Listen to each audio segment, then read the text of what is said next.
अस्सलाम वालेकुम, welcome to अजोका visions podcast. ये एक नई तरह की हम पॉडकास्ट आपके लिए लाए हैं अजोका थिएटर की तरफ से। अजोका थिएटर को इस साल 40 साल हो जाएंगे और उसी की वजह से, उसी की सेलिब्रेशंस को जारी रखते हुए हम एक डिजिटल प्लेटफॉर्म पे भी आपके लिए पॉडकास्ट लाए हैं। मैं फ़िज़ा जमाल हूँ। By profession I have let's say I was a newscaster, now I work in the IT industry.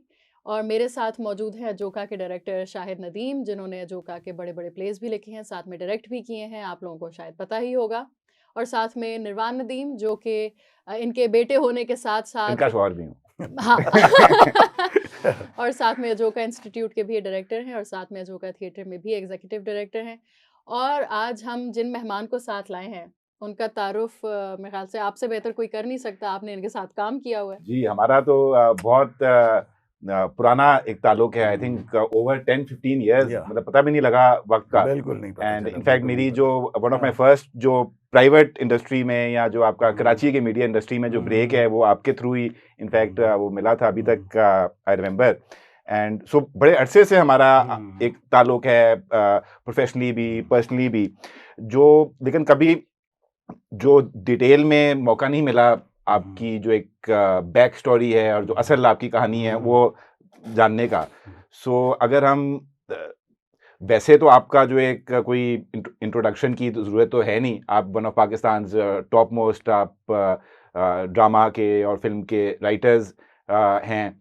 और जिस तरह के स्पेशली आप एक काम करते हैं, राइट, और जो जिस तरह के स्क्रिप्ट्स आपकी होते हैं, ड्रामाज और जो टेलीफिल्म जिस तरह की आप बनाते हैं, वो really there is nothing else like it. जो आपके कमर्शली आपके मेन स्ट्रीम मीडिया इंडस्ट्री में जो चीज़ें चलती हैं, जिस तरह के टॉपिक्स आप सिलेक्ट करते हैं, जो थीम्स और जो सब्जेक्ट्स होते हैं, आपके जो बड़े बड़े हिट ड्रामे, कदूसी साहब की बेवा, बंस रोड की नीलोफर, फिर आपकी न्यूमरस फिल्म्स भी हैं। एंड सो बड़े हट के डिफरेंट, इवन हमारे लिए एटलीस्ट टैबू सब्जेक्ट्स भी या कंट्रोवर्शियल या सो कॉल्ड बोल्ड चीज़ों पर भी आप कर चुके हैं चीज़ें। ये तो क्या वही फसी बारी खान है जो मंटो की रिवायत को जिंदा रखे हुए हैं? हाँ, एग्जैक्टली। तो मतलब क्यों करते हैं साहब? मसला क्या शायद तेरा दिमाग है। कुछ लोग होते हैं जिनकी सोच जो होती है ना वो टेढ़ी होती है शुरू से। तो शुरू से ये था कि जिस ट्रैक पे सब जा रहे हैं उस पे नहीं जाना, दूसरा कोई एक अपना रास्ता बनाना है, अलग हो और अपना बनाया वो। तो मंटो से जब कोई कहता है मैं तो कांप जाता हूँ सोच के, मैं तसव्वुर भी नहीं कर सकता। वो मंटो जिस पाए के राइटर हैं, मतलब कुछ भी नहीं। और ये कोई वो नहीं है कि हम जो कहते हैं ना उर्दू में जी कसरे नफसी का आप मुजाहरा कर रहे हैं, ये नहीं वाकई। क्योंकि मंटो शायद, लेकिन मैं कहता हूँ मंटो जब कोई कहता है ना कि जी आप मंटो की तरह लिख रहे हैं या मंटो की तरह सोच रहे हैं, तो शायद उसकी वजह ये होती है कि मंटो उस दौर में उन्होंने मतलब सच को लेके चले कि जिस ज़माने में मतलब ये चीज़ें मतलब सोच भी नहीं सकते थे ना लोग, मतलब इस तरह के टॉपिक्स पे जैसे हम तो अब कर रहे हैं। अब तो सोशल मीडिया का दौर है, सब चीज़ें आपके सामने एक्सपोज हो चुकी हैं। हमारे टीवी ने कोशिश की कुछ अरसे तक कि लोग ना देखें उस तरफ, वो जैसे होता है ना कि जी कबूतर ने आंखें बंद की हुई हैं अपनी उसको देख के, लेकिन धीरे धीरे क्या होता है आपको पता चलता है। और अब जैसे आज का दौर है, आज का दौर तो है कि हर चीज़, हर मौजू, मतलब अब कोई मौजू टैबू नहीं है। मतलब जैसे ये टैबू होता था उस दौर में, जब एक हमने भी वो दौर देखा हुआ है, माशाल्लाह का दौर, दूसरा दौर जिसमें किया है लोगों ने काम, शाहिद साहब ने किए, स्टेज के प्लेस किए, दूसरे किए, हम भी। फिर साफ बात है कि जब हम लोग आए, हम उस दौर में भी यही चीज़ें चलती थी, सेंसर की पॉलिसी, इस पे बात करनी है, इस पे बात नहीं करनी। तो ये जो चीज़ें ना, मतलब मुझे लगता है कि हम जो आज के दौर के लोग हैं, हम फिर भी उस दौर से बहुत बेहतर दौर में जी रहे हैं। लेकिन मंटो साहब का, हाँ मैं कहता हूँ, जो आदमी भी सच कह रहा होता है और जो चाहता है कि जी मैं ऐसा सच बोलूं जिसके ऊपर कोई रैपर्स ना हो, कोई लेयर्स ना हो, तो मुझे लगता है कि खुद ब खुद वो उनके उस पे पाथ पे चलना शुरू हो जाता है। आपने एक दौर को दूसरे दौर से अभी कंपेयर किया है, मतलब सेंसरशिप के दौर की जो बात हो रही है उसमें, so you had a purpose, right? कि मैंने आप अपना पर्पस एक्सप्लेन करें, मैं खुद ही एक्सप्लेन करने बैठ गई। फिर हम उस पर्पस को अगर आपके पर्पस से कंपेयर करें, then let's find a middle ground के वजह क्या है कि यू गाइज फील लाइक कि जो हमारी आवाज़ दबाने की कोशिश करी है हमने फिर भी बोलना है। क्योंकि अगर मैं अपनी बात करूं या निर्वाण की भी एक हद तक, या चलो अपनी जनरेशन की बात करूं जो सोशल मीडिया एक्टिविज्म पे यकीन रखते हैं, मतलब कहीं कुछ हुआ तो मैंने सोशल मीडिया पे 4 पोस्टें डाली और मैं जी फुल वो बन गई हूँ एक्टिविस्ट के, मैं तो उनके हकों के लिए खड़ी होंगी ये वो, बट कभी लेकिन मैं कहता हूँ बड़ी बात है ये, अगर आप हाँ। लिख रही हैं ना, सोशल मीडिया पे भी आप कर रहे हैं, मैं कहता हूँ हाँ। अपने अंदर का कैथार्सिस करना चाहिए मगर आदमी को। असल में ना मैं अपने कह लो अपने कंफर्ट जोन से कभी बाहर निकल के कुछ ज्यादा एफर्ट करूंगी नहीं to bring about a change, but he has done it, you are doing it, and he is also still doing it. But what was the purpose behind you doing it? मेरा तो ये था ना कि मैं बाहर से अंदर आया था, यानी बाहर I was a street rebel rouser कह लें, जलसे जुलूस, स्टूडेंट एक्टिविज्म, डिक्टेटरशिप के खिलाफ लड़ाई झगड़ा, दुनिया बदल देनी है। उस जमाने में लगता था कि इनकलाब जो है ना, वो कहते थे कि दरवाजे पे दस्तक दे रहा है। तो वो दस्तक सुन के मैं तो बड़ी तेजी से दरवाज़ा खोलने के लिए निकला, लेकिन वो दरवाज़ा जो है वो कुछ जैम हुआ था सदियों से, वो खुला नहीं। फिर मैंने कोई रास्ते तलाश किए, मैंने लिखना शुरू किया। मुझे लगा कि लिखने से आप उस दरवाजे में थोड़े थोड़े सुराख कर सकते हैं। फिर पीटीवी एक नया इदारा था उस ज़माने में, तो उसमें जॉब्स निकली। तो हमारे लिए तो एक बहुत रेवोल्यूशनरी मीडियम था उस ज़माने में जो पीटीवी था, स्पेशली द एंटरटेनमेंट साइड, क्योंकि न्यूज़ की और कहानी है। तो उसमें कुछ तो वो दौर था, प्रोग्रेसिव लोग नौजवान थे जो पीटीवी में थे, हमारे जो कोलीग्स थे, और फिर वो भुट्टो साहब की हुकूमत थी, तो निस्बतन उसमें आज़ादी थी। तो वो फिर हमने फिर रास्ते सीख लिए कि एक सरकारी इदारा जो है उसको कैसे डॉज करना है, कि कैसे बात कह भी देनी है और पकड़े भी नहीं जाना। तो फिर आहिस्ता आहिस्ता वो हम जो एक लिमिट्स थी टॉलरेंस की, वो बढ़ाते गए। और मसलन मंटो की आपने बात की, तो मंटो उस ज़माने में भी टोटली बैंड नहीं था टीवी पे। मंटो रामा, मंटो कहानी, ड्रामे होते थे, लेकिन वो एक आंख से इजाजत होती थी, एक आंख बंद होती थी, कि मंटो के जो सैनिटाइज किस्म की कहानियां वो चल सकती हैं, जो कोई उन्होंने पार्टीशन से रिलेटेड या फ्रीडम स्ट्रगल से रिलेटेड। मगर देखिए आपके अंदर ऐसी क्या चीज थी which made you want to create things which will affect the whole हमारी society? एक सेंस ऑफ रिस्पॉन्सिबिलिटी थी कि एक मैं ऐसे मीडियम में था कि जिसका अगले दिन पूरा जो आज नशर होता है, पूरे मुल्क में उसका चर्चा होता था, हर जगह पे लोग उसको डिस्कस कर रहे होते थे। इतना इम्पैक्ट होता था उस ज़माने में। मोनोपोली थी पीटीवी की, लोगों के लिए एक नया मीडियम था, ऑडियो विजुअल मीडियम। तो हमें ये एहसास था कि इतने जो लाखों लोग हमें देख रहे हैं और हमसे इन्फ्लुएंस हो रहे हैं, तो we have to be socially responsible. हम उनको एंटरटेन भी करें और साथ साथ कुछ अवेयरनेस भी फैलाएं। तो उसके लिए फिर एक कमिटमेंट थी। और ये मीडियम ऐसा है कि इसमें आप बहुत रास्ते होते हैं। जो बात आप मुंह से नहीं बोल सकते, वो इशारे से बोल सकते हैं, वो विजुअल से, वो म्यूजिक से। सो वो रास्ते निकलते गए, लेकिन एक स्टेज आई आगे, वो बंद गली हो गई, जनरल ज़ियाउल्लाह का पीरियड। उन्होंने कहा ये आप जरा आज़ादी, आपको ज़्यादा ही रास आ गई है, हमने सब आज़ादियाँ बंद कर दी हैं, तो आप अब कहाँ जा रहे हैं। चुनाचे वो दीवार से सर टकराया, जेल में गए, एग्जाइल की, फिर और रास्तों की तलाश में निकल गए। क्या आपको लगता है आप में भी यही एहसास जिम्मेदारी है? इसी पे अगर आएंगे ग्रोइंग आप, अगर आपकी जैसे अर्ली लाइफ से बिल्कुल शुरू करें, सो मतलब राइटिंग को बेशक एक साइड पे रखे भी, तो कैसे आप like where were you brought up, कैसी आपकी चाइल्डहुड कैसी थी, किधर आप रहते थे, क्या वो एक चाइल्डहुड वही था जैसे सबका बचपन होता है। क्रिकेट का क्रेज था, जुनून था। अच्छा, बहुत ज्यादा क्रिकेट खेला करते थे, सुबह से लेके रात तक बस यही होता था। मगरिब के वक्त तक यही होता था कि जी मगरिब की अजानों के घर को लौट जाओ। अच्छा, मुझे जो है ना, मैं हमेशा कहता हूँ, एक जो आपकी तरबियत होती है ना, जो मुझे लगता है कि वो मेरी वालदा की वजह से हुई। जो मेरी वालदा थी, वो उनको बड़ा लिटरेचर का बड़ा शौक था। और मुझे बड़ी हैरत होती है कि उस ज़माने में जब ख़वातीन डाइजेस्ट पढ़ा जाता था, ज़ेबुन्निसा और हूर पढ़े जाते थे, मेरी अम्मी को ये जो उर्दू के जो राइटर्स हैं, जैसे राजेंद्र सिंह बेदी, मंटो, गुलाम अब्बास, वो इस्मत चुगताई, वो इनको पढ़ा करती थी। तो वो घर में वो चीज़ें होती थी। मुझे अभी भी याद है उस ज़माने में जब मैं बहुत छोटा था, मैं पढ़ता था, तो मुझे मतलब वो चीज़ें पढ़ने में अच्छी लगती थी। बाज़ इब्लाग का मसला होता था, वो समझ में नहीं आ रही होती आपको। लेकिन फिर उसके बाद जब मैंने बच्चों की कहानियां पढ़नी शुरू की, वो मुझे लगा कि क्या स्टूपिड चीज़ है, मुझे मज़ा ही नहीं आया उनको पढ़ के। तो फिर मैंने वो धीरे धीरे मुझे पता चला, जब मैं 6th-7th में था, तो मैं लिटरेचर की तरफ ही आ गया, तो पढ़ना शुरू किया। फिर एक अदबी पर्चा था, उसमें जब मैं 8th क्लास में था, तो मेरी एक कहानी जो है वो छप भी गई। तो वो अच्छा, एक ठीक। हौसला अफजाई हो गई मेरी। फिर उसके बाद बस ये हुआ कि लिखना शुरू कर दिया। अच्छा, उस दौर में जैसे शाहिद साहब कह रहे हैं ना कि मतलब उस दौर में प्रोग्रेसिव लोग बहुत ज्यादा थे, जो अब मुझे लगता है ना जो चीज लैक करती है, अब हमें अपने आसपास ना प्रोग्रेसिव लोग नजर नहीं आते। चाहे वो ज़िया का दौर था, जो भी था, क्योंकि वो सारे बेचारे सब एक जगह इकट्ठे होते थे, घरों में किसी लाइब्रेरी में बैठते थे और सब इसी तरह की सब बातें करते थे, समाज को बदलने की, मतलब सबकी आंखों में ख्वाब होते थे ना कि भाई शायद आने वाली जो सुबह है वो बहुत बेहतर होगी आज से। तो वो एक बड़ा अच्छा माहौल मिला जब मैं मतलब 9th में ही था। तो एक जगह थी हमारे इधर जहाँ सारे इस तरह के यंग जो होते थे, उसमें कुछ शायर भी होते थे, कुछ वो भी थे, खातून थी जो क्लासिकल डांस सीख रही थी। तो उस वक्त क्लासिकल डांस पे भी आपको पता है बड़ी मुश्किलात आई थी। तो सब जो जितने सब दर्द के मारे होते हैं ना, सब एक जगह इकट्ठे हो जाते थे और सबका वही दर्द मुश्तरक होता था कि भाई कब वो वक्त आएगा, कब वो आएगा कि जब यहाँ भी मतलब हमें भी लगेगा कि हमारे मुताबिक जिंदगी चल रही ये है। सब कहाँ हो रहा था, किस शहर में? ये कराची की बात कर रहा हूँ मैं, कराची में रहा। तो ये मैं आपको बता रहा हूँ, नाज़िमाबाद में फिर मैं रहा। फिर एक खातून होती थी जो जिनका मतलब आप जब हम इनिशियल स्टेज की बात कर रहे हैं, शीन फर्रुख, आप जानते हाँ होंगे हाँ उन्हें। बिल्कुल। भाई वो मेरी मेंटोर है और मतलब वाह, मुझे समझे मतलब आज अगर मैं कुछ हूँ तो वो साफ बात है उन्हीं की वजह से हूँ, क्योंकि उन्होंने वो ज़माने में मशरिक़ में होती थी अखबार ख़वातीन में, उन्होंने मुझे बड़ा इनकरेज किया। उन्होंने मुझे उस वक्त कहा कि कहेंगी कि तुम, वो मुझे कहती थी कि तुम ऐसे टॉपिक्स पे काम करो जिन पे कोई नहीं करता। तो उस ज़माने में मैं ये बात बता रहा हूँ 91 92 की, कि उस ज़माने में ट्रांसजेंडर्स पे लिखना या उनके बारे में वो करना, क्योंकि वो एक उस दौर में तो एक मजाक का होता है ना, आपके मीडिया में हर जगह आप उनको एक तमस्खुर आप उनका उड़ा रहे थे, कर रहे थे। उन्होंने कहा कि मुझे इनकी जिंदगी पे पूरा वो करके दो, एक आर्टिकल करके दो। उन्होंने फिर मुझसे बहुत इस तरह के काम कराए।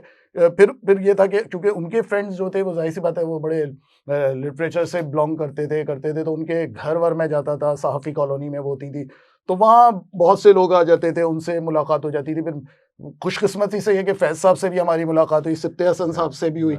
और ये लोग इतने मतलब मैं अब देखता हूँ ना, हमारे बड़ों में भी अब वाली चीज़ नहीं रही। जैसे मैं देखता हूँ उस दौर के जो बड़े थे ना, वो बड़ी शफ़क़त का मुज़ाहिरा करते थे। मतलब आप उनके पास जाते थे तो आपके सवाल का जवाब देते थे। और आजकल ये होता है कि हम सवाल करते हैं, कोई सवाल करता है तो आप समझते हैं कि वो बदतमीज़ी अच्छा, कर ये रहा है। वो जमाना गुजर चुका था जहाँ ये मुहाजिर कौम परस्ती नहीं, वो आना शुरू हो रही थी। ये अच्छा। अच्छा, ये शुरू हो गई थी जब ये 85 से कराची में, जब ये बुशरा ज़ैदी एक बस एक्सीडेंट में हाँ एक तालिब इल्म खातून थी, जी बच्ची थी, उसका वो मर गई उसमें। मतलब तो उसके बाद ये कराची में ये शुरू हो गया जी, पंजाबी महाजिर पठान ये सब आपस में गुत्थम गुत्ता हो गए। और निर्वाण में आपको बताऊं, वो जो हम क्योंकि इब्तिदाई दौर की बात कर रहे हैं ना, क्योंकि समझे 85 के बाद ये चीज़ें शुरू हो गई थी। और वो दौर ऐसा था कि स्कूल फिर कॉलेज। और मुझे याद है कि मैं बस से जाता था अपने कॉलेज, तो मुझे अभी भी याद है कि 2-3 दफ़ा हमारे साथ ऐसा हुआ कि स्ट्रेट फायरिंग हुई है।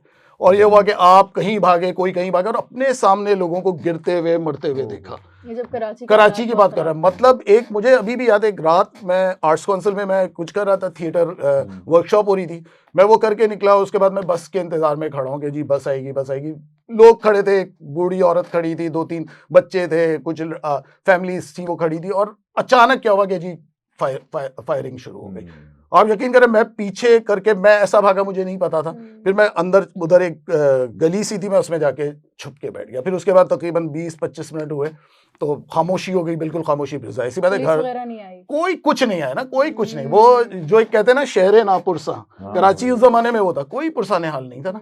अच्छा, मैं फिर आया, मैं आके जब मैंने देखा कि वही बूढ़ी औरत वो नीचे गिरी हुई थी, बच्चे मरे हुए थे, अपने सामने हमने इस तरह का देखा। तो मैं एक दफ़ा जायदा इना से मेरी बात हो रही थी, तो वो बात तो हो रही थी कि भाई ये हमारे दौर में ये था, हमारे दौर में। मैंने उनसे कहा कि हम वो बदनसीब नस्ल हैं कि हमने बचपन देखा, जवानी हम पे आई नहीं, हम सीधे बुढ़ापे की तरफ दाखिल हो गए, क्योंकि वो पूरा पोर्शन उसी का फिर आप बदला ले रहे हैं, जो आपकी कहानियों में आपके ड्रामों में जो इतनी डार्कनेस है और इतने एक गैर मामूली और खतरनाक कैरेक्टर्स नजर आते हैं, जिनमें से कुछ कैरेक्टर्स निर्वाण ने भी अदा किए हैं। निर्वाण ने उसका कोई बताएं जो मजहर मोइन के साथ और आप लोगों के साथ था। और वो नहीं, आपने बड़ी अच्छी बात की कि वो जो जिंदगी का देखे ना, एक वो दौर ऐसा होता है जब आप टीन एज में होते हैं, उस वक्त आपकी जिंदगी में बड़ा रोमांस भी होता है, शायरी होती है, सब कुछ होता है, फिल्में होती हैं। लेकिन वो क्या हुआ, वो एक कौम परस्त जमात की सियासत की भेंट चढ़ गया। वो रोमांस, वो मोहब्बतें, वो सब कुछ वो समझे एक तरफ हो गई ना। तो उसके बाद वो जिंदगी का, उसके बाद क्या हुआ कि इतना डार्कर पहलू आपके सामने था ना, तो फिर हर चीज लगता था उसी तरह की आपके सामने आ रही थी। मतलब अच्छी बातें सुनने को नहीं मिलती थी। मैं ये कहता था, हर रोज सुबह उठते थे, बुरी से बुरी खबर होती थी। ये हो गया, कभी जी पता चला जी एग्जाम देने जाना है, नहीं जी नहीं हो सकते, वो इधर मार्शाल्लाह लग गया है उसी बाहर। चीज ने इम्पैक्ट किया आपके काम को? हाँ किया, तो क्योंकि कोई मुझे ऐसी स्पेसिफिक इंस्टेंसेस हैं जो आपने जिससे इंस्पायर्ड होके, या कोई कैरेक्टर है जो रियल लाइफ में आपने कोई देखा हो, उससे कोई इंस्पिरेशन ली हो, या कोई नहीं, देखिए जिंदगी में मुझे लगता है जो किरदार होते हैं ना आपकी जिंदगी में ही होते हैं, और आप उन्हीं को मतलब देखते हैं, और वो किसी ना किसी शक्ल में आ जाते हैं। अच्छा, मेरे साथ जो हुआ ना, सबसे ज्यादा जो मुझे लगता है कि जो एक चीज हुई कि जी लोग कहते हैं कि जी किरदार किरदार किरदार, बात ये है कि एक आदमी जो होता है वो बहुत अच्छी जिंदगी गुजारता है ना, जब वो अच्छी जिंदगी गुजारता है तो मैं कहता हूँ वो अच्छी बातें सोच रहा होता है, अच्छी बातें कर रहा होता है। बात ये होती है, वही जैसे मैं बता रहा हूँ, वो एक नाइटमेयर है जिससे हम गुजर के आ गए ना, तो उसके बाद मतलब मुझे कोई कहता है कि आप उस तरह की कहानी क्यों नहीं लिखते कि जो बड़ी वैसी हो, कोई रोमांटिक हो, ये मुझसे लिखी नहीं जाती।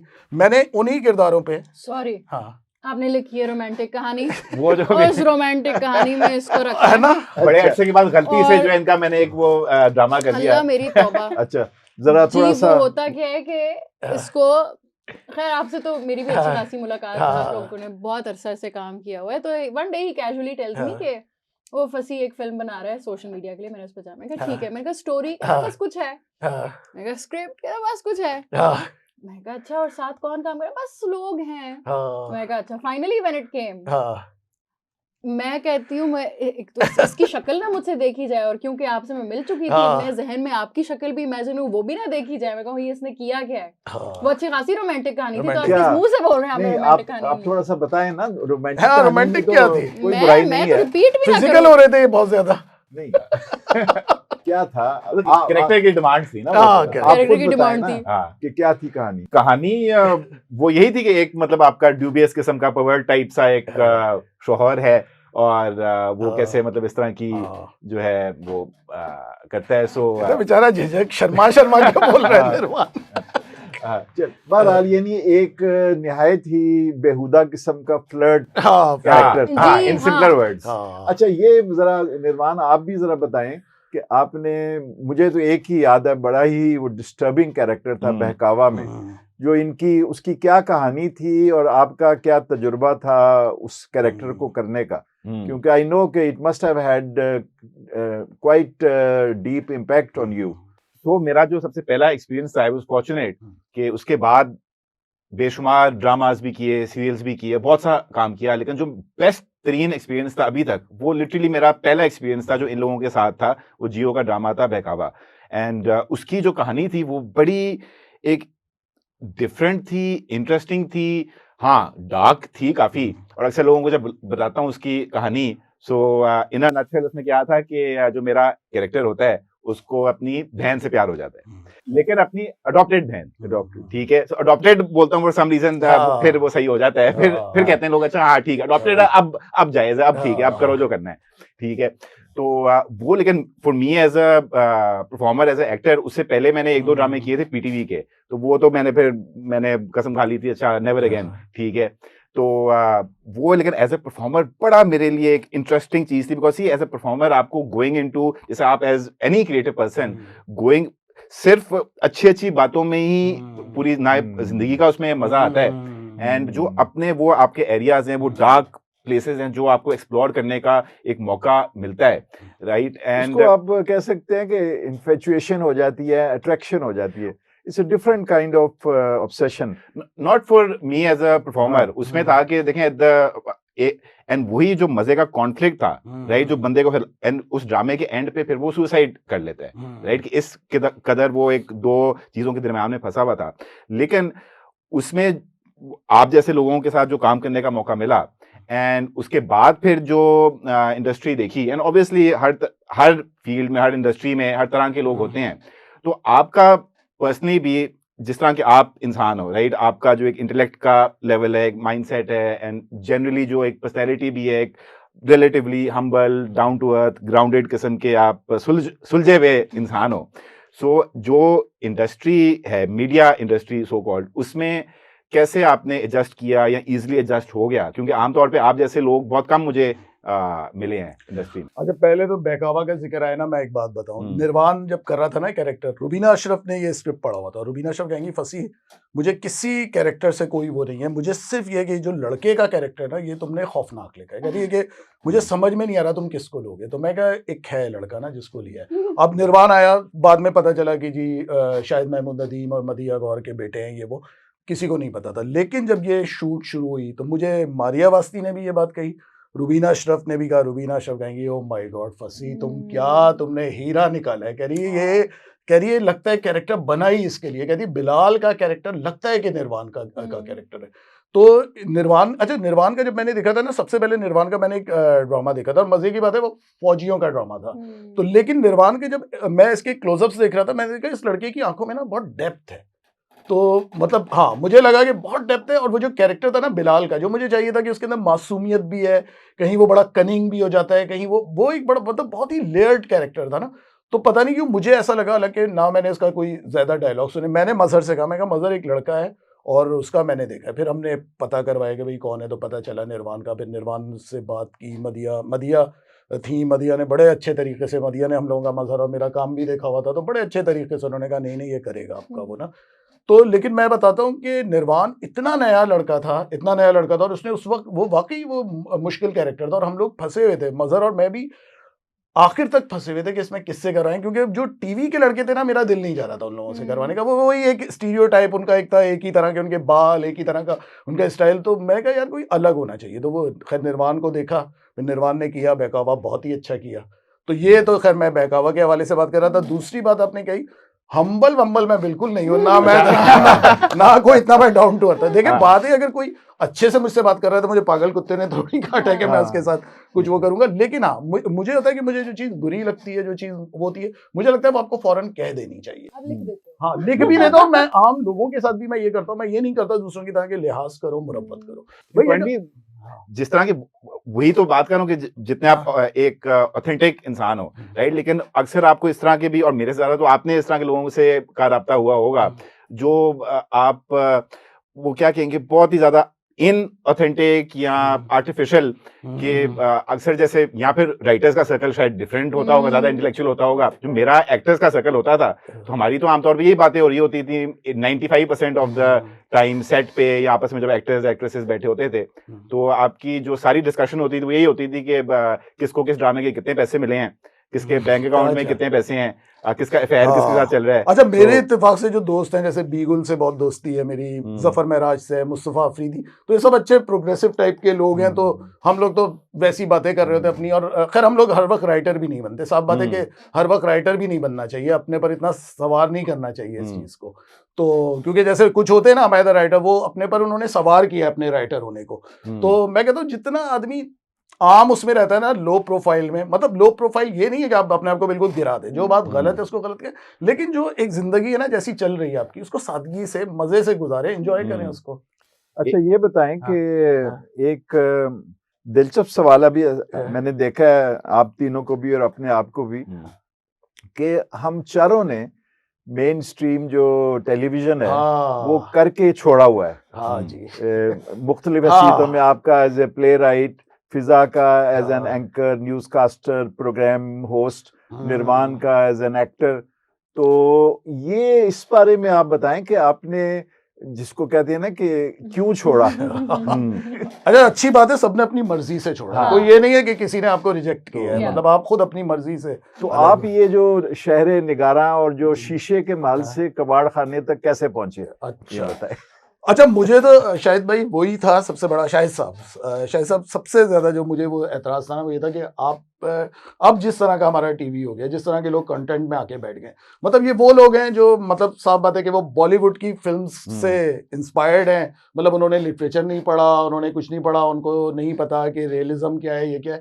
तो मतलब बात ही कि अब जैसे हमने अपने उसमें देखा, जैसे आप मैं आपकी मिसाल देता हूँ, डॉक्टर अनवर सज्जाद की मिसाल देता हूँ, सरमद सहबाई की वो देता हूँ। तो हमारे तो उस दौर में आप लोग आइडियल हुआ करते थे, क्योंकि आप लोग नॉर्म से हटके काम करते थे। तो हमें तो साफ बात है ऐसे लोग अच्छे लगते हैं। तो अब इन लोगों ने ना पढ़ा, इन लोगों को ना वो कुछ किया, तो बात ये कि उनकी सोच जो होती है ना, उनकी सोच के साथ अब आपको अपनी सोच ना मैच करना बहुत मुश्किल हो गया था। क्योंकि मैं बताऊं, जिस जमाने में प्राइवेट प्रोडक्शन भी था शुरू में, तो इकबाल अंसारी भी होते थे, नूरुल शाह भी होती थी। अब मैं नूरुल शाह स्क्रिप्ट एडिटर होती थी, और आप यकीन करें इतनी वो क्रिएटिव लिबर्टी देती थी, इकबाल अंसारी बहुत क्रिएटिव लिबर्टी देते थे।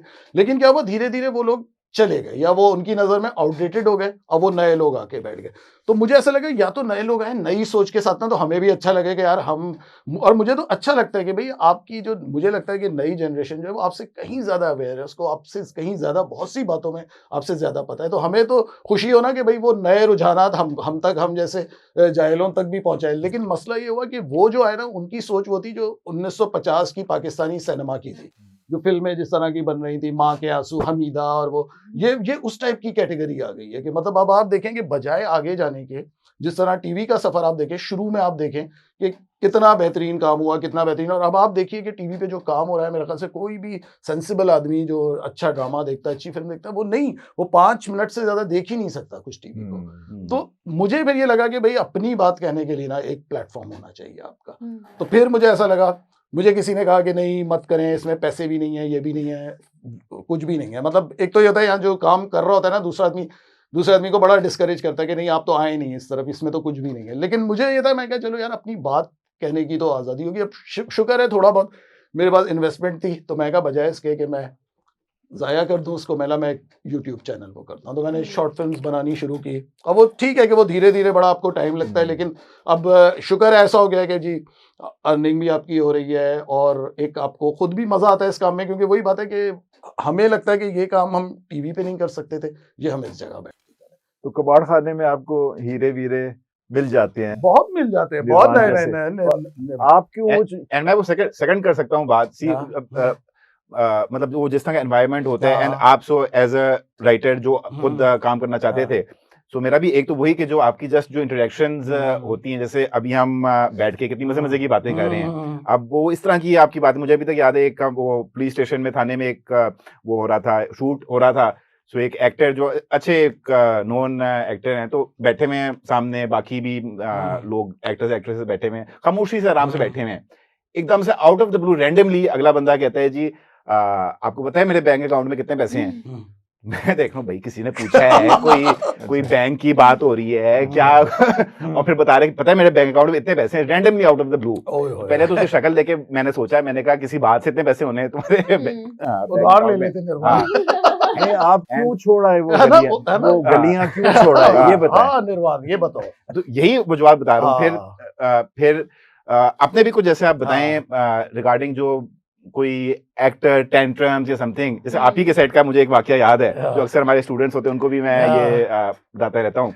तो एक बड़ा मजे का, ये नहीं बताता हूँ कि आपका सेट था, लेकिन वही जो जियो का जो बेकावा की जिसकी बात कर रहे थे, तो उसमें ना अब सुबह 8 बजे से सब कास्ट एंड क्रू वो पहुंची हुई है, और हम सब ने 2-3 सीन्स रिकॉर्ड किए। उसके बाद हम बैठे हुए थे, वेट कर रहे थे, क्योंकि टाइम लगता है थोड़ा लाइट्स सेट होने में, साउंड कैमरा रेडी होने में, तो ठीक है।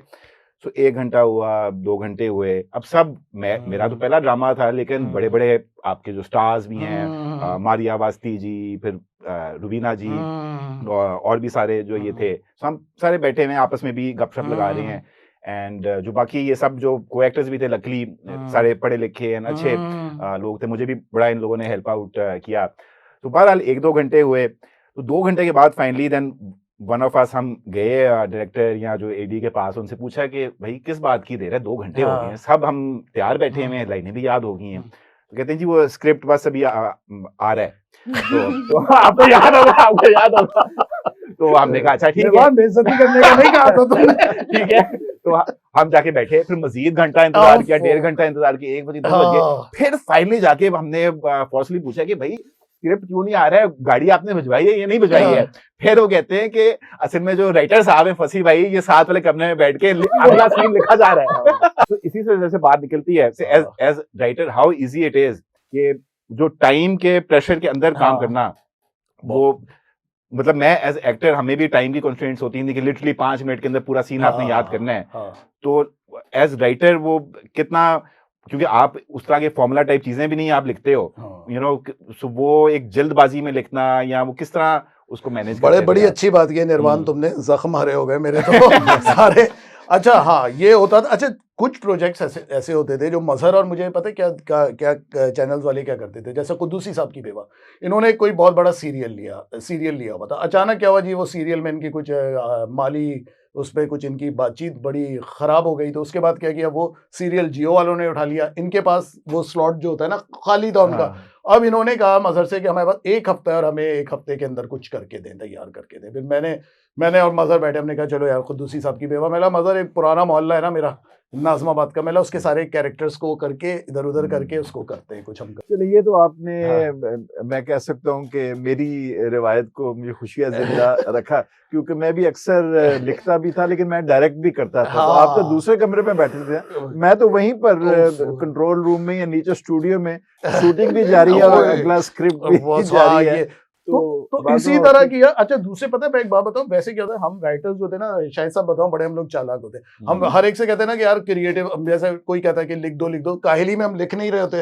वो कहते हैं यार वो अभी वो नहीं हो रहा, कुछ अभी जहन नहीं बन रहा, कुछ नहीं बन रहा। मैं कभी सर्वे पढ़ रहा था, कोई बाहर का था किसी, तो उसमें सबसे उन्होंने पूछा राइटर से कि भाई क्या चीज़ है जो आपको लिखने पे मजबूर करती है, तो एक खातून थी राइटर, मैं उनके जवाब से बड़ा मतलब मुझे एग्री करता हूँ। उन्होंने कहा जब पब्लिशर का डंडा आता है ना, वो डंडा ऐसा होता है कि फिर आप लिखने पे मजबूर हो जाते हैं। तो मेरे साथ भी होता है। उससे पहले मैं अपनी जिंदगी बड़ी एंजॉय कर रहा था, मैं नॉवेल्स पढ़ रहा था, मैं फिल्में देख रहा था, मैं टीवी पूरा दिन देख रहा था। और ये नहीं कि आप कर लें, जैसे लोग कहते हैं ना भाई एक टाइम बनाओ, कुछ राइटर हैं वो कहते हैं भाई आपको अपना टाइम बनाना चाहिए कि इस टाइम आप लिखेंगे करेंगे, वो चीजें नहीं होती। अच्छा फिजा, आप जरा बताएं ना, आपने क्यों छोड़ा सारा ग्लैमर? मैंने तो न्यूज मीडिया में ग्लैमर तो कोई नहीं होता, मगर वो बस इसीलिए छोड़ा क्योंकि उसमें तो एक तो शोविनिज्म बड़ी आई गेस होती है कि एक तो मतलब मैं ये हाँ। करना चाहती नहीं थी और मुझे पता नहीं था कि मैं ये करना नहीं चाहती।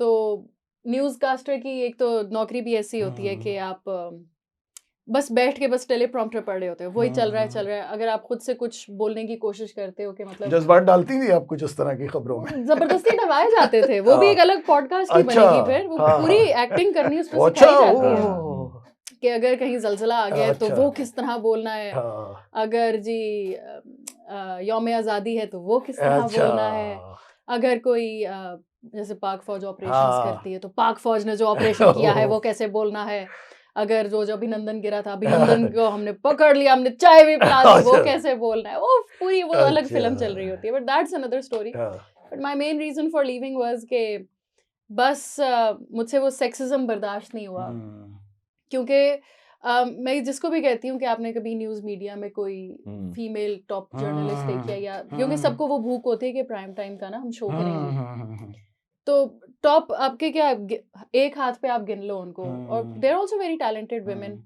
मगर ये कि औरतों के लिए ना to climb that ladder of success और have a career trajectory, it's very difficult in news media. So an ambitious woman like me who feels like उसका दिमाग थोड़ा चलता है, वो कुछ और कंट्रीब्यूट कर सकती है, उसके लिए मुश्किल हो गया था। फिर यही दिन अच्छा शायद साहब, एम्बिशियस औरत को तो हमारे मीडिया भी हमेशा से नेगेटिव ही जी Yeah. बिल्कुल हमेशा हमेशा आई डोंट अंडरस्टैंड व्हाई, क्योंकि जो बंदे होते हैं, मैं मतलब मैं इस जनरेशन की बात नहीं करूंगी, मैं मतलब थोड़ी दकियानूसी सोच की जो होती है हमारी जनरेशन, उनकी बात करूं तो वो अजीब, दे स्टार्ट फीलिंग थ्रेटन्ड कि ये कल की बच्ची मुझे बताएगी कि क्या होता है, और वो मैंने दुनिया देखी है ये बताएगी। और अगर आप किसी को सलाम ना करो या किसी के साथ ज्यादा चाय पानी ना पियो तो जी वो दिक्कत होने लगे, अपने आप को समझ। इससे मुझे भी बड़ा एक याद है ऐसी, एंड ये सब चीजें मिलके ही आपका वो डिसीजन करती है। मेरा तो प्राइमरीली डिसीजन यही था कि क्योंकि अम्मी के बाद जो है जो रिस्पॉन्सिबिलिटी काफी हद तक अजोका की काफी चीजों की वो मेरे पे आई, which was much more worthwhile.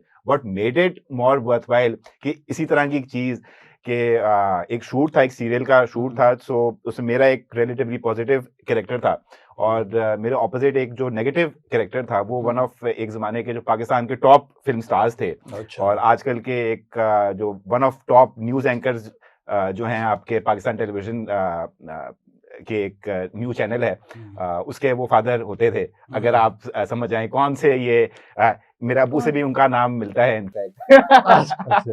तो वो जो है उनके जो फादर थे, सो अब जो ड्रामे का एंड चल रहा है, ठीक है, अब ड्रामे के एंड में एंड ये होना था कि मैं उनको ना मात देता हूँ, ठीक है, वो सीन में लिखा हुआ है, ड्रामा पूरा जो सीरियल है उस चीज पे आपका एंड होता है कि मैं जी उनको उस ड्रामे में मेरे अंकल बने हुए थे या कुछ, तो उनको मैं मात दे देता हूँ, ठीक है, वेल एंड गुड। एंड तब भी नया नया मैंने एक रिलेटिवली स्टार्ट ऑफ किया हुआ था। सो अब शूट शुरू होने वाला है, रिकॉर्ड का बटन दबने से लिटरली 2 सेकंड पहले अब जो सामने जो साहब हैं उन्होंने कौन सा सीन पहले से पढ़ा होना है, उन्होंने वैसी नजर मारी और उन्होंने कट करा दिया। तो सब कहते हैं क्या हुआ सर, ठीक नहीं हुआ? कहते हैं ये क्या सीन में? तो सब कहते हैं क्या है सीन में? ये मुझे मात दे रहा है जी, ये आज का लड़का मुझे मात देगा। तो मैंने कहा यार इसकी मैं आपको एक मिसाल दूं, आप समझ जाएं कि कौन है। एक हमने एक आप कह लें कि हॉस्पिटल बन रहा था, उसके लिए मुझे कहा गया कि एक to write and produce a play. सब ने उसमें चैरिटी की नुक्ता नज़र से फ्री काम किया और बड़े हमारे मशहूर गुलकार हैं जो वो अस्पताल बना रहे थे, तो उन्होंने उनके लिए हमने ये किया। तो उसमें जब तैयार हो गया तो एक सीन था जिसमें वो कैरेक्टर जो है, जो गुलकार कम हॉस्पिटल मेकर, वो जाता है तो और जाके तो गांव के चौधरी को कहता है कि चौधरी साहब को, यानी माँ से मिलता है और लोगों से मिलता है, तो चौधरी को सलाम करने जाता है। तो वहाँ चौधरी बैठा है, वो कहते हैं जी वो लड़का शहर से आया जो गुलकार है, तो ये सलाम करने आया। तो वो कहते हैं अच्छा शाबाश, उसको वो इनकरेज करता है और वो चला जाता है। वो कहते हैं ये इन्हीं, हम तो खुद चौधरी हैं गांव के, तो ये हालांकि वो it was not named after him, वो कहते हैं जी ये चौधरी को सलाम करने जा ही नहीं सकता, ये तुम्हारी बड़ी बेइज्जती हो जाएगी।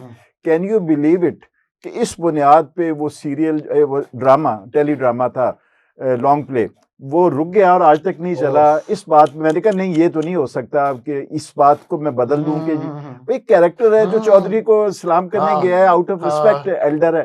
तो ये बाज़ दफा लोगों के अंदर इस तरह की वो कॉम्प्लेक्सेस होते हैं। और वो माशाल्लाह चैलेंज आया है कि आपको भी रन टाइम इस तरह बदलना पड़े? अंकल तो चलो नहीं, ये जो कुद्दूसी साहब की बेवा था, हालांकि मैं खुद एक तरह से उर्दू स्पीकिंग ही हूँ, लेकिन उस पे जो कराची में जो थे उर्दू स्पीकिंग, उनका बड़ा एतराज़ आ रहा था जब शुरू हुआ, जब से ही आना शुरू हुआ, कि उन्होंने कहा कि जी आप दिखा रहे हैं जी, आप महाजिर जो सकाफ़त है उसको दिखा रहे हैं कि जी बड़ी बेहुदा सकाफ़त है और जो हर औरत है वो मर्द के लिए डेस्परेट है। तो वो बड़ा, उसमें बड़े एतराज़ात हुए कि बड़ा, कि एक ज़माने में मतलब इन्होंने कहा कि उसका स्लॉट हम चेंज कर देंगे। अच्छा, स्लॉट चेंज कर देते थे, टाइम चेंज कर देते। फिर एक वक्त आया कि जब हम मजहर के पास 11 एपिसोड्स पड़े हुए थे और उन्होंने हमें कहा कि आप इसको 3 एपिसोड्स में ख़त्म कर दें। अब सोचिए कि आप 11 एपिसोड्स को, शायद साहब को भी पता है, 3 एपिसोड्स में करेंगे। तो आज तक लोग मुझे कहते हैं, लोग उस ड्रामे की बड़ी तारीफ करते हैं, लेकिन उसकी एंडिंग पे लोग इतना वो करते, कहते हैं ये क्या आपने लपेट दिया इसको, ये तो कोई एंड नहीं हुआ, ये नहीं हुआ। तो ये चीज़ें होती हैं। तो मैंने उनसे एक दफ़ा, उन्होंने मुझे मीटिंग पे बुलाया, मैं बैठा था, ये सब बैठे हुए थे, तो यही बात हुई कि जी आप, ये बड़ा एतराज़ आ रहा है कि जी आप बड़ा उर्दू स्पीकिंग को, दिल्ली वालों को और ये बिहारियों को, सबको बड़ा दिखा रहे हैं। मैंने कहा एक बात बताएं, जब आपके किसी ड्रामे में आप इंतहाई बेवकूफ़ पठान को दिखा रहे होते हैं, उस वक्त तो आप बड़े खुश हो रहे थे। कोई पंजाबी कैरेक्टर होता है, चौधरी साहब है आपके, पायन चौधरी, तो वो बड़े वो हैं, उस पे आप हंसते, पठान के ऊपर आप बनाते हैं, आप उसको करते हैं, और कि इंतहाई बेवकूफ़ और इंतहाई वो, उसके ऊपर आप बड़ी ट्रांसजेंडर को भी एक मजाक की सूरत। तो मुझे तो उन्होंने, लेकिन सुना, इधर से सुना, उधर से उड़ा दिया। और फिर उसी के बाद ये हुआ कि जब हमने, क्योंकि मैंने कहा नहीं, ये तो जिस तरह पेट्रनेस का ही उसी तरह चलेगा। तो फिर उसके बाद ये हुआ कि 11 के बाद हमने उसको, मतलब वो 11 एपिसोड को हमने 3 में कन्वर्ट किया, खत्म किया उससे। मगर आपको कैसा महसूस हुआ कि आपको 11 एपिसोड से काट के उसको 3 एपिसोड? बुरा लगता है, जाहिर सी बात है। एक चीज आप लिख रहे हैं, अगर आप एक लिख रहे हैं कि आपकी चीज होती है, आपकी कहानी होती है ना, आपको पता होता है ना वो कहानी किस तरह, मुझे अगर पता होता कि भाई ये किस तरह खत्म होगी, जिस तरह मैंने सोचा हुआ था, अगर होती तो, और वो 11 पे भी खत्म नहीं होना था, बल्कि मजे की बात है 11 तो लिखे हुए थे, उसके बाद भी उसकी कहानी मौजूद, सीजन 2 आना था। सीजन 2 नहीं, वही हम उसको कर रहे थे। मतलब ये जिस तरह मैं कहता हूँ शाहिद साहब ने जंजाल पूरा किया था ना, मतलब वो मैं कहता हूँ वो ऐसी चीज है कि वो चाहे तो 1000 एपिसोड्स में भी उसको कर दे, क्योंकि वो आम लोगों के दुख दर्द की कहानी है ना। तो मतलब आम आदमी, आपके इर्द गिर्द के कितने लोग हैं, कितने, हर आदमी की एक कहानी है। तो मतलब ये चीजें तो ये कि अनलिमिटेड है ना, इसको तो आप जितना चाहें आप। तो अब क्या हमारा जो फ्यूचर है, हम जैसे लोगों का, जो 4 यहाँ बैठे हैं, जो छोड़ आए वो गलियां सिर्फ दूसरी कबाड़ खानों की तलाश में है, तो क्या हमारा मुस्तकबिल जो है वो मेन स्ट्रीम टीवी चैनल नहीं है, बल्कि ये जो नए प्लेटफॉर्म्स आ रहे हैं, या मेन स्ट्रीम टीवी चैनल का कोई मुस्तकबिल भी है कि नहीं है? इस पे मेरा ख्याल अगर हम कुछ थोड़ी सी बात कर लें। मैं तो इनसे ये पूछना चाहूंगा कि अक्सर लोग कहते हैं कि जी ये दुनिया भर की मीडिया इंडस्ट्रीज में तो जी कास्टिंग काउच होता है, तो ऐसी कोई चीज होती है या क्या? नहीं होती है, कास्टिंग अच्छा। काउच होती है। एक बड़ा मजे का पाकिस्तान हाँ होती है। इस्लामिक ओह, रिपब्लिक ऑफ सब कुछ पाकिस्तान सब कुछ एक बड़ा ज्यादा ही होती है दूसरों की निस्बत। एक बड़ा मजे का वाकया है कि मैं ना एक बार कराची में था, तो हमें अपार्टमेंट वो दिए जाते थे वो प्रोडक्शन हाउस वालों के लिए शूट की तरफ से, rather than के गेस्ट हाउस पे आप हाँ। खर्चा करें। सो वो उस टाइम का the most top most production house of Pakistan वो था। वो इंग्लिश के जो शुरू के 2 अल्फाज हैं, अच्छा चले वो आगे चले। अच्छा तो हाँ, मैं इस अच्छा। शख्स को नहीं चलो जानता, मेरा जो- कोई लेना देना नहीं। तो एनी हाँ। बाद में बेशक काट देना अगर हाँ। नहीं नहीं तो क्या कहते हैं, सो मैं उस अपार्टमेंट में सारा दिन सुबह हम शूट करके जो है मैं वापस आया हूँ थका हारा कि अच्छा फाइनली रात के 9-10 बजे जी आके मैं कोई टीवी शीवी देखूं और रिलैक्स करके सो जाऊं। तो मुझे प्रोडक्शन हाउस से जो है उनके एडिटिंग डिपार्टमेंट से कॉल आती है कि जी बड़ी इमरजेंसी अर्जेंट बेसिस है, आज सुबह का जो ऑडियो है वो सही तरह कुछ लाइंस की रिकॉर्ड नहीं हुई, तो प्लीज आप जरा जल्दी से आके, हम रिक्वेस्ट करते हैं प्लीज आके ना हम वो जो लाइंस हैं वो बस रिकॉर्ड करा लें, थोड़ा सा बस काम है और वो प्लीज करा लें। तो मैंने कहा ठीक है, और क्योंकि अगले दिन अगर ऑन एयर के लिए उन्होंने भेजना था, तो मैंने कहा ठीक है अभी आके मैं करा लेता हूँ। और फिर क्यों अक्सर लोग जो फिर एक्टर्स ये भी होते हैं कि हमारे लिए जी आप हम छोटी गाड़ी में नहीं जाएंगे, बड़ी गाड़ी में जाएंगे, तो फिर वो रिक्वेस्ट किया कि और गाड़ी भी देखें हमारे अवेलेबल नहीं है, तो आप प्लीज माइंड ना करना, हम बाइक भिजवा रहे हैं तो उस पर प्लीज आप आ जाना, प्लीज हमारे लिए कर दें, अर्जेंट मैटर है। तो बड़ी इमरजेंसी थी, तो मैंने कहा चले ठीक है, मैं कौन सा इस तरह का बंदा हूँ कि मेरी करोला नहीं आएगी, प्राडो नहीं आएगी, तब नहीं जाऊंगा। तो बाइक पे बैठ के रात के 10 बजे कराची जैसे शहर में मैं निकल गया जी उनके उधर प्रोडक्शन हाउस में। वहां पे बहुत लिटरली कोई मेरे ख्याल में 1-2 लफ्ज थे, लाइन भी नहीं, 1-2 लाइनें रिकॉर्ड करके 1-1.5 घंटे के अंदर मैं फिर बाइक पे फिर वापस आ गया। तो ये वेल एंड गुड। बाद में क्या पता चला कि उस प्रोडक्शन हाउस का जो ओनर है of that production house, very top most well known personality of Pakistan, वो जो ओनर हैं उनको वो अपार्टमेंट रात को खाली चाहिए था। तो मुझे बाकायदा उधर से चलिए बाइक जी, फिर हमारे लिए फिर कबाड़ खाना ही बेहतर कास्टिंग काउच की निस्बत। ओए होए होए। अच्छा, तो मेरा ख्याल है कि ये बातें तो चलती रहेंगी, फिर दोबारा भी करेंगे, और मेरा ख्याल है जो आपका जो अब का जर्नी है जो उस पे बात करेंगे, जो सोशल मीडिया में इस वक्त जो पॉसिबिलिटीज निकली हैं उस पे विल डिस्कस अगेन। तो फिजा क्या ख्याल है, अब कुछ वाइंड अप करें? Wind up.